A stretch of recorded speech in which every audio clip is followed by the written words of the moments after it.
नमस्कार दोस्तों। मैं लगभग 2 हफ्तों से रोज़ 10-10 घंटे पढ़ाई कर रहा हूँ। इस वजह से मेरी तबीयत हो गई है ख़राब। तो मैंने सोचा मैं बातें शेयर कर दूँ आप लोगों से कि लगातार इतने देर तक पढ़ते रहने से किस सब्जेक्ट की वजह से किस तरह की बीमारियाँ पैदा हो जाती हैं। क्योंकि हर एक सब्जेक्ट को पढ़ते समय अलग अलग बीमारियाँ होती हैं शरीर में। ये प्रयोग मैंने खुद पे आजमाया अभी पिछले 2 हफ्तों में, तो मुझे पता है। गणित पढ़ते हैं तो दिमाग में समस्या पैदा होती है, दिमाग चिड़चिड़ा हो जाता है, थोड़ा सा स्ट्रेस आ जाता है दिमाग के ऊपर। फिर अपन कोई भी लैंग्वेज पढ़ते हैं, भाषा हिंदी इंग्लिश या इस टाइप की कोई भाषा पढ़ते हैं तो बार बार शब्द बोलने पड़ते हैं, इसलिए पानी की कमी हो जाती है। तो उसके लिए ग्लूकोज लेते रहें अगर भाषा पढ़ रहे हो तो। इतिहास अगर पढ़ रहे हो तो आपको बुखार आ जाएगा, सर्दी जुकाम हो जाएगा और बुखार आ जाएगा, क्योंकि उसमें दिमाग पर भी जोर रहता है और अपन को रिकॉल करने के लिए अतीत में जाना पड़ता है, यानी कि अपने फ्लैशबैक में जाना पड़ता है और बार बार दिमाग को रिकॉल करवाते रहना पड़ता है।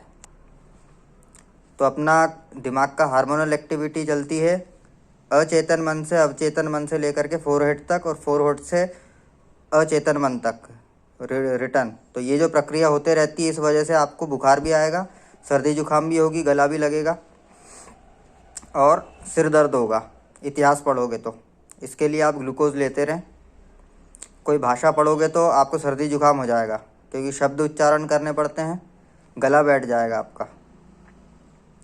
गणित की वजह से आपका दिमाग स्ट्रेस में आएगा और इथिक्स और मनोविज्ञान टाइप की चीज़ें पढ़ रहे हो आपको तो मानसिक हेडेक रहेगी। बहुत सारी बातें आप भूल जाओगे, बहुत बार याददाश्त नहीं बन पाएगी, याददाश्त बनी नहीं रह पाएगी। लगातार 10-10 घंटे से पढ़ाई करोगे तो आपकी याददाश्त पे बुरा असर पड़ेगा उसका।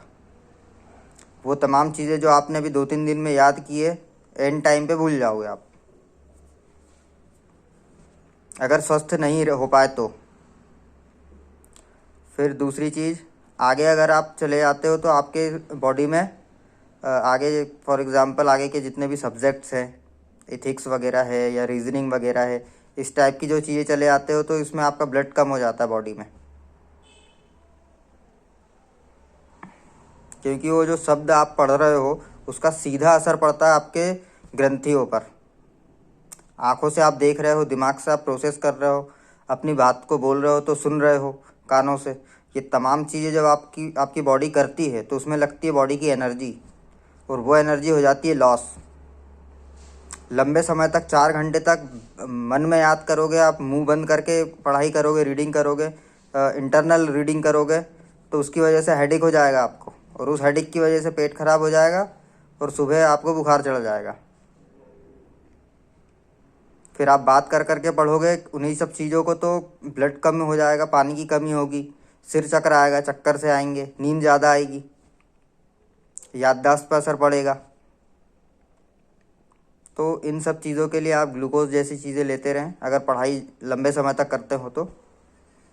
उसका एक सिंपल सा घरेलू फर्स्ट एड यही है कि आपको ग्लूकोज लेना है या और पानी ज़्यादा पीना है, क्योंकि आप जितनी ज़्यादा रीडिंग करोगे, जितना ज़्यादा स्ट्रेस में रहोगे, जितना ज़्यादा पढ़ाई करोगे, उतनी ज़्यादा पानी की कमी होते जाती है शरीर में। गला सूखता है, मुंह सूखने लगता है। पानी इसलिए ज़्यादा पिए और कभी कभार उसमें ग्लूकोज डाल के पी लें, तो उससे बॉडी की एनर्जी लेवल बना रहता है। ज़्यादा ग्लूकोज न पिए, वरना उसके भी साइड इफ़ेक्ट हैं, फिर उससे भी साइड इफ़ेक्ट हो जाता है। और कोई कहानी किस्सा पढ़ रहे हैं तो बीच बीच में कहानी किस्से भी पढ़ते रहा करें। कहानी हुए, मुहावरे हुए, किस्से हुए, चुटकुले हुए, इस टाइप की चीज़ें भी पढ़ते रहा करें, तो दिमाग रिफ़्रेश हो जाता है उससे। अदरवाइज़ आप लंबे समय तक अगर एक ही एक टाइप की चीज़ पढ़ रहे हो तो एक समय के बाद दिमाग स्ट्रेस में आ जाता है और आप कंसंट्रेशन नहीं कर पाते हो, आपकी बॉडी एनर्जी का लेवल डाउन हो जाता है कोई भी एक सब्जेक्ट अगर पढ़ोगे तो। इसलिए सब्जेक्ट्स को बदल बदल के पढ़ो, बीच बीच में अपना रिफ़्रेशमेंट ले लो या री एंटरटेन कर लो अपने आप को, तो उसकी वजह से आपकी बॉडी एनर्जी लेवल बना रहेगा। ग्लूकोज वगैरह ले लो, इस टाइप की चीज़ें ले लो, या कोई चाय लेते हो तो चाय वगैरह पी लो। तो उसकी वजह से दिमाग रिफ़्रेश हो जाता है और हार्मोनल एक्टिविटी बनी रहती है सही तरीके से।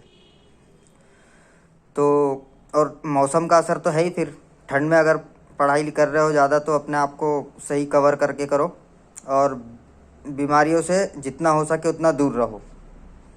तो इस तरीके से आप अपने दिनचर्या, रात्रिचर्या, टाइम टेबल कोई फिक्स करेंगे, बनाएंगे, तो आपको ज़्यादा बेनिफिट मिलेगा अपनी पढ़ाई का, बजाय कि आप सिर्फ पढ़ाई करते रहें। उसके साथ में आप अपने बाकी के कार्य भी करें। 2 से 3 घंटे आपको रोज़ खेलना ही है अगर आप पढ़ाई 10-10 घंटे कर रहे हो तो, क्योंकि उसके लिए बॉडी को एनर्जाइज करते रहना ज़रूरी है। ब्लड सर्कुलेशन पढ़ाई करते समय बहुत धीमा हो जाता है।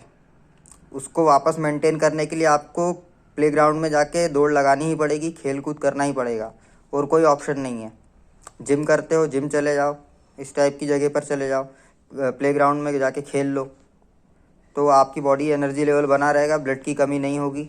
और खाना पीना सही टाइम पे सही तरीके से खाओ और कम से कम 6 से 8 घंटे की नींद भरपूर मात्रा में लो, क्योंकि जब आप 10 घंटे तक रीडिंग करते हो, पढ़ाई करते हो, तो दिमाग को कम से कम 6 से 8 घंटे तक की नींद चाहिए ही, हार्मोन को वापस मेंटेन होने के लिए, क्योंकि बॉडी की ग्रंथियाँ हार्मोन बनाती ही उतनी देर में है, वरना फिर आपकी बॉडी बिगड़ती चली जाएगी और उसको सुधारने में फिर लंबा समय लग जाता है। तो स्वस्थ रहें, मस्त रहें, और इंटरेस्टिंग नॉलेज के लिए देखते रहें Sikandar's world. Please like, follow and subscribe and share with others, please.